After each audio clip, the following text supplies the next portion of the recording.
Осенью мы с вами увидим законопроект о федеральном бюджете на 2026 год. И расходы по статье «Национальная оборона», то есть расходы на войну, там будут точно выше, чем есть сейчас. В 2024, например, военные расходы выросли на четверть от запланированного в принятом федеральном бюджете. Туда были заложены расходы на 10,8 триллионов рублей. По исполнению они составили 13,1 триллион. Мы имеем дело не только с тем, что военные расходы растут год к году, но и с тем, что растут они быстрее, чем успевают меняться параметры федерального бюджета. А значит, рост расходов на войну бесконтрольный. Государство в начале года увеличивает расходы на войну на четверть, но недооценивает их по итогам года на четверть же. Если предположить, что рост военных расходов в 26-м относительно 25-го будет пропорционально примерно таким же, тогда следует ожидать цифры в районе 17 триллионов или 50 миллиардов рублей в день. И это только прямые расходы федерального бюджета на войну, каждый день которой будет обходиться примерно в годовой бюджет Псковской области. Если расходы вырастут настолько же, насколько росли раньше, то в 2026-м война обойдется немногим меньше, чем суммарная годовая выручка «Газпрома» и «Роснефти» – 10 чистых прибылей Сбербанк. Я привожу все эти сравнения, чтобы вы в полной мере понимали, когда мы говорим о гигантских расходах на войну, они действительно гигантские. Гигантские в макроэкономическом масштабе величин. Это расходы, которые нельзя безболезненно повышать. Каждый процент роста – это бюджет целого региона. Рост расходов на войну в дефицитном бюджете возможен тремя путями. Либо за счет сокращения, причем существенного сокращения всех прочих трат, либо за счет роста налогов и сборов в бюджет, либо за счет роста дефицита, который придется покрывать в значительной степени из резервов, ну и роста заимствований. И вот на этом моменте нам следует перейти к самой дискуссионной теме. Поговорим о российских резервах. И вообще, откуда берутся деньги на покрытие дефицита. Для начала поговорим о Фонде национального благосостояния. Но прежде чем начнем, напомню. Завтра, 26 июля, пройдет новый раунд офлайн-встреч зрителей моего канала за границей. На этот раз сразу в 43 городах по всему миру. Встречи проходят и в больших городах, вроде Лондона, Парижа, Берлина, Нью-Йорка, Токио, Сеула и Сиднея, и в небольших. По всему миру находятся люди, которым интересно пообщаться друг с другом. В Германии и США встречи пройдут сразу в 5 городах. Будут встречи в Барселоне, Буэнос-Айресе, Вене, Ванкувере, Чикаго и в других местах. Эти встречи зрителей проходят без моего участия. Их организуют сами подписчики. Если хотите прийти на такую встречу, поучаствовать, познакомиться, заходите на сайт и посмотрите, есть ли запланированная встреча в вашем городе. Кстати, в этот раз будет кое-какое задание от нашего канала на этих встречах, увидите. Ну а если пока в вашем городе встречи нет, вы можете стать тем, кто ее организует. Ссылка на это все дело в описании.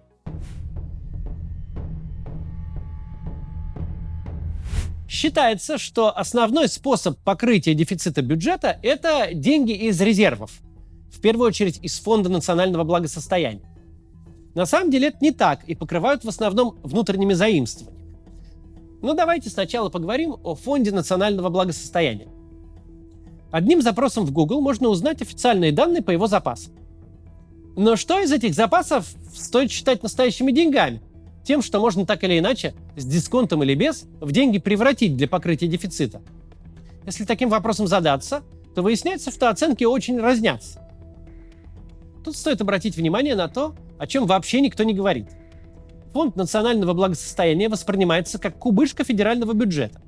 То есть предполагается, что деньги туда могут приходить из разных источников. Избыток нефтяных доходов, доходность по ценным бумагам, лежащим в фонде, а уходить они могут только в федеральный бюджет.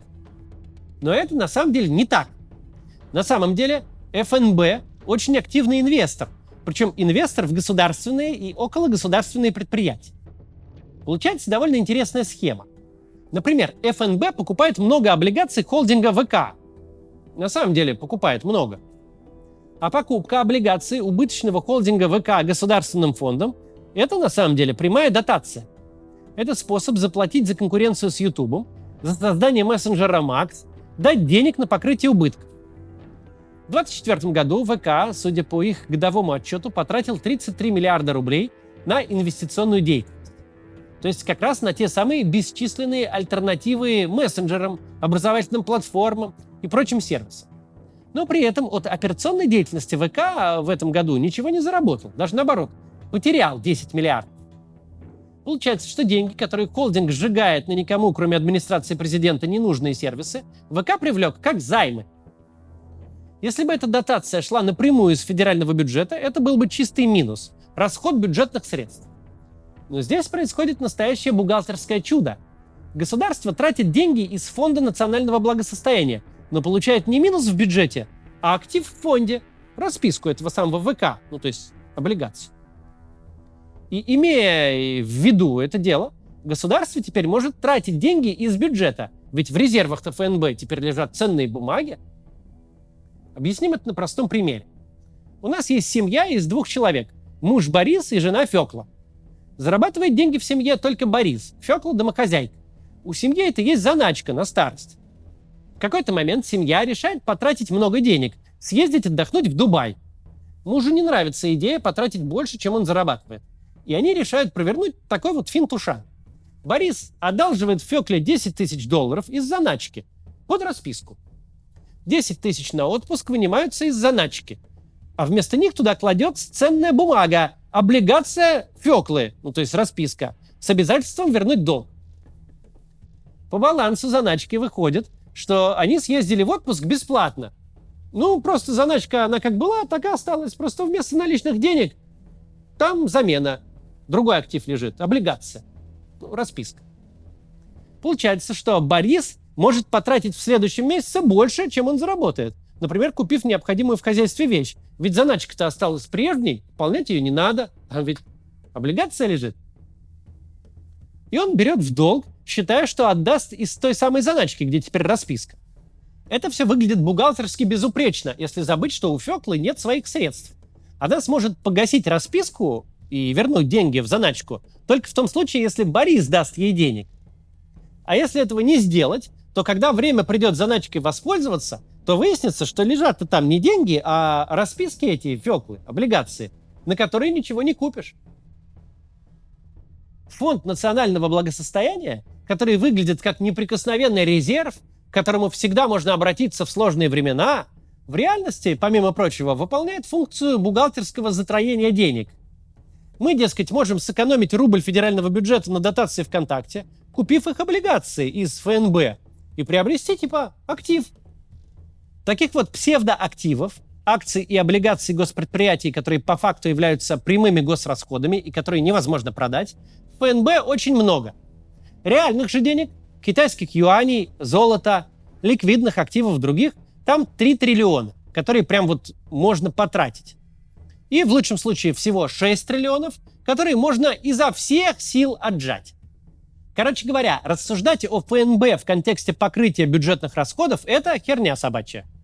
Когда у вас дефицит за полгода 3 триллиона и настоящих денег в ФНБ около 3 триллионов и лежит, это ерунда. Это не то, на что можно рассчитывать. Реальный источник покрытия бюджетного дефицита – облигации федерального займа. Вот с ними надо разобраться. Это заимствование государством на внутреннем рынке. У кого государство таким образом одалживает деньги? У вас.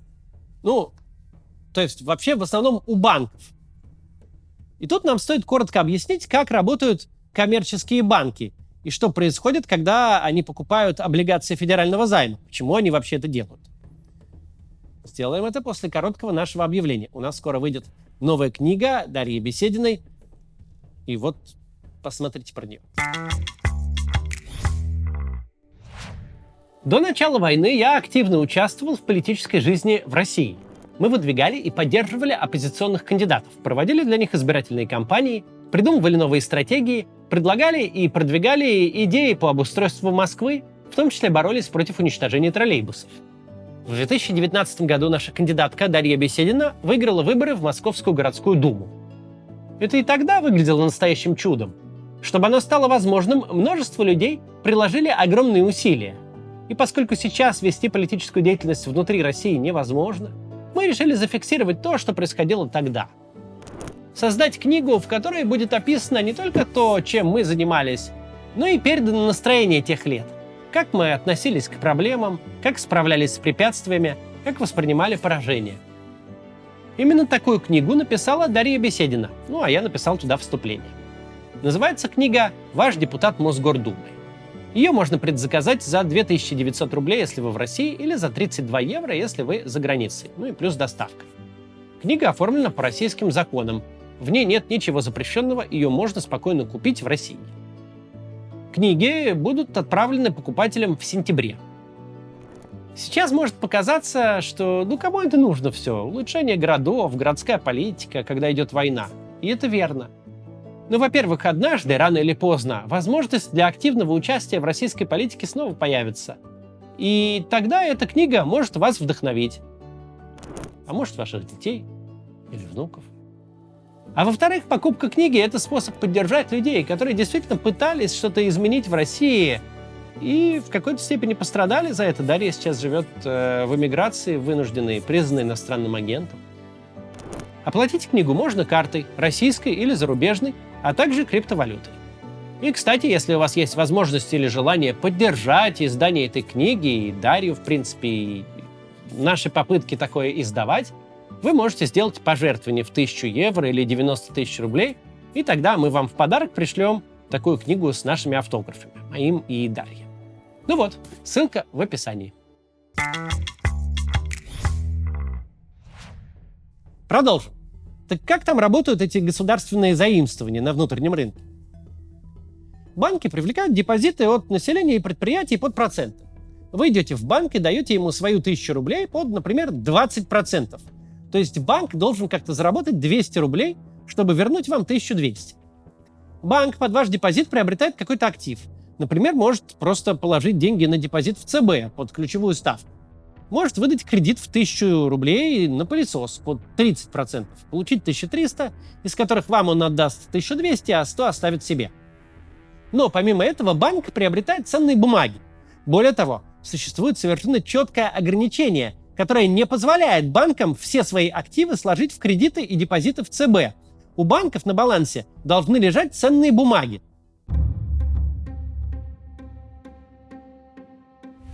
В нашей ситуации, когда российская экономика де-факто отрезана от мировых рынков капитала, единственной ценной бумагой, которую могут приобретать банки, становятся те самые ОФЗ, облигации федерального займа. Вы кладете 1000 рублей под 16% годовых.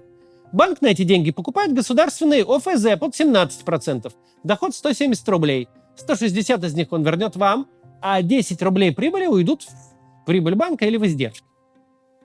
Из-за того, что ОФЗ, по сути, единственная ценная бумага, которую могут приобрести банки, спрос на них постоянный и стабильный. Он заметно превышает предложение, потому что банкам деваться некуда. Население и предприятия под гигантскую ставку тащат ему депозиты. Эти депозиты приходится в чем-то размещать, и часть приходится размещать в ОФЗ. Больше негде. Получается, банки просто вынуждены покупать эти облигации федерального займа, давать деньги взаймы государству. С одной стороны, в этой ситуации можно вкидывать деньги в бюджет за счет облигаций достаточно долго. Сколько бы ты ни хотел одолжить на рынке, столько и одолжишь, потому что банкам буквально некуда деньги девать, кроме как давать их в долг правительству. Надо будет покрыть таким способом 3 триллиона дефицита, так покроют. Надо будет 10, у банков депозитов на 125 триллионов, они выкупят и 10 тоже. Это хорошая новость для российского правительства. У них есть где оперативно добыть бабло. С другой стороны, деньги эти не бесплатные. Сейчас российское правительство берет деньги, продавая банкам облигации под 16% годовых. Облигации эти длинные, на 7, 10, 13 лет. Таким образом, когда государство тратит дополнительный рубль на войну в этом году, оно не только увеличивает дефицит этого года на рубль, оно еще и должно где-то в следующем году найти 16 копеек на обслуживание долга. И через год, и через 2, 3, 5 этот рубль будет заставлять правительство тратить по 16 копеек в год, чтобы оплатить долги, взятые в 2025. Происходит процесс встречного движения. Расходы на войну увеличиваются, увеличивается масштаб заимствований, который, в свою очередь, увеличивает расходы на обслуживание долга. Так, в следующем году бюджет будет платить за дефицит текущего года. Для покрытия дефицита следующего года тоже придется выпускать облигации. Это будут новые долги для покрытия старых. Классическая пирамидная конструкция. Взял 100 рублей сегодня, для обслуживания долга нужно заплатить 16 завтра. Берешь завтра 16 в долг и снова платишь с них процент. Насколько долго такую ситуацию можно поддерживать? Это смотря как считать. Если посчитать общую сумму на балансах банков 125 триллионов, которые нужно куда-то засунуть, чтобы генерировать прибыль, то при дефиците в 3 триллиона за полгода брать деньги таким образом можно бесконечно долго. Если представить, что банки вообще перестанут выдавать кредиты, обнулят свои депозиты в ЦБ и единственным их бизнесом будет кредитовать исключительно государство, которое становится единственным должником в экономике, то вполне несложно представить, что воевать так можно вечно, просто за счет бесконтрольного роста госдолга. В реальности, конечно, это невозможно. По очень многим причинам. Во-первых, потому что по долгам нужно платить. Сейчас на обслуживание госдолга правительство тратит 2,3 триллиона рублей. Это примерно 1% ВВП или 5% всех расходов федерального бюджета. Это немало, но не критично. Привлечение каждого дополнительного триллиона в этом году – это обязательство потратить дополнительные 160 миллиардов в следующем. И годом дальше, и все такое. Российское правительство не может одалживать, как американское. Американское правительство может себе позволить 120% ВВП задолжать, потому что с каждого доллара платит только 2-3 цента в год. Российское же правительство платит 16 копеек с каждого рубля. Его возможности по заимствованиям значительно ниже. Если предположить, что ситуация дальше будет развиваться примерно так же, примерно такой же дефицит, примерно те же цены на нефть, то к концу 2025 года мы подойдем к показателю в 10% бюджетных расходов, которые идут только на покрытие обязательств, или к 2% ВВП. И опять же, если все пойдет прежним порядком, без резкого роста расходов и снижения доходов, то еще года 2 бюджет будет вполне в состоянии поддерживать рост государственного долга. Относительно ВВП госдолг пока небольшой, но он стремительно растет. А главная проблема в том, что он очень дорогой. Таким образом, оба сверхпопулярных утверждения неверны. Неверно представление о том, что российское государство уже сейчас не способно вести войну по экономическим причинам, не способно брать деньги на рынке. Оно способно, причем в больших объемах. Тут изоляция очень поспособствовала. Кроме как бюджету, давать в долг, соблюдая правила, банкам больше просто некому. Банки не могут купить американские, немецкие облигации или облигации компании Apple, например. Ничего, кроме ОФЗ, им не остается. Но неверно и представление о том, что у российского государства какие-то невероятные доходы или резервы, которые позволяют ему поддерживать постоянный рост военных расходов. Война сейчас ведется в долг. Долг растет очень быстро. Тут надо про заимствования такие еще вот что сказать. Бывает вполне здоровая ситуация с государственными заимствованиями. Тот же самый госдолг США, который составляет 120% ВВП, про который так любят все говорить. Но это вообще-то нормально, и такое есть в большинстве развитых стран. Государства эти занимают деньги в счет своего будущего экономического роста. То есть, условно говоря, им выгодно сейчас взять деньги под ставку в 2%, потому что их вливание в экономику принесет государству больший, либо такой же экономический рост и отдачу потом поступлениями в бюджет большими, чем эти 2%, которые оно за внесенные в экономику деньги заплатит. То есть ситуация, при которой государство берет в долг, планируя отдавать в будущем меньше, чем оно с помощью этого долга заработает, такая ситуация совершенно здоровая, и разговоры про ограничение таких заимствований в целом бессмысленны. Но у нас-то ситуация совершенно иная. Нет и не предвидится никакого экономического роста, способного покрыть 16% годовых, которые государство платит за занимаемые деньги. У нас вообще никакого экономического роста не ожидается. У нас уже стагнация, а рост, если и есть, то минимальный. В случае завершения войны ситуация вообще станет непонятной. Можно ожидать довольно длительного экономического спада. По займам же этим платить 16% в год придется в среднем 10 лет. Но это бомба на будущее. Вместо фонда будущих поколений, по факту, текущая Россия берет у них в долг на покрытие текущих расходов. Что будет делать правительство, когда расходы на обслуживание долга будут составлять не 5 и не 10, а, скажем, 20% от бюджета? Что будет делать правительство в ситуации, когда нужно будет 40% отдать на войну, плюс силовикам внутри, а еще 20% заплатить за то, что отдали на войну и силовиков в предыдущие годы? Это более чем интересный вопрос, и на него нет хороших ответов. Варианта сильно сэкономить на несвязанных с войной расходах особо нет. Экономия на них существенно ситуацию не исправит. Можно сильно поднять налоги. Не очень понятно, где и на что, ведь главный бюджетообразующий налог НДС и так 20%, а его дальнейший рост существенно разгонит инфляцию. А собираемость нефтегазовых налогов больше зависит от мировых цен на нефть и газ, чем от ставки. Можно заняться глазьевщиной. Буквально назначить Глазьева главой Центробанка и заставить ЦБ печатать деньги путем скупки тех самых ОФЗ. То есть финансировать долг уже не за счет реальных заимствований, а за счет роста денежной массы. Печатать деньги, давать их в долг правительству. Пока так делать незаконно, но проблема не в этом. Проблема в макроэкономическом тождестве, в резком росте объема денег и скорости их обращения. Ведь эти деньги в бюджете не останутся. Они сразу пойдут на расходы, что приведет к галопирующей инфляции, которую уже никакой ставкой не погасишь. Нечто отдаленно напоминающее подобный кризис мы наблюдали в 2014, когда ЦБ напечатал очень немного денег для Роснефти, которые немедленно вывалились на валютный рынок, вызвали обрушение рубля, а граждане ломанулись скупать телевизоры, холодильники и все, что, по их мнению, сохранит ценность при обрушении национальной валюты. Тогда напечатали по нынешним меркам совсем чуть-чуть, и начавшуюся спираль быстро остановили. Но будущий кризис будет совершенно не таким маленьким. Есть еще один способ тратить сегодня больше, чем зарабатываешь, одалживая очень дорогие деньги и покрывая очень большие долги вчерашнего дня новыми долгами.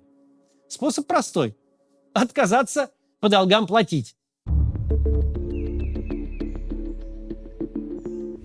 В 1998 году российское государство уже стало в этом деле первопроходцем, уже объявляло дефолт в национальной валюте. Это вообще-то нонсенс. Российское государство было первое, которое так сделало. Не просто так долги в национальной валюте считаются самыми надежными. Потому что очень сложно попасть в такую ситуацию, где ты не можешь отдать деньги, которые сам печатаешь. Сложно с чем-то такую ситуацию сравнить по степени утраты доверия к государству, когда оно вдруг перестает отвечать по долгам в собственной валюте. Дурак не может расплатиться фантиками, курица яйцами, Египет песком, а Россия не может расплатиться рублями. Но для нас это не ново, у нас так уже было. Насколько это плохо? У вас депозит на 1 000 000 рублей в банк. Из него 200 тысяч банку должно государство. А государство сказало: кому я должно, всем прощаю. Часть из этих 200 тысяч банк сможет закрыть, перепродавая другие активы. Что в свою очередь вызовет спираль аварийных распродаж, и активы резко упадут в цене. Так из вашего 1 000 000 200 тысяч не вернуло государство. Остальные 800 превратились в 400.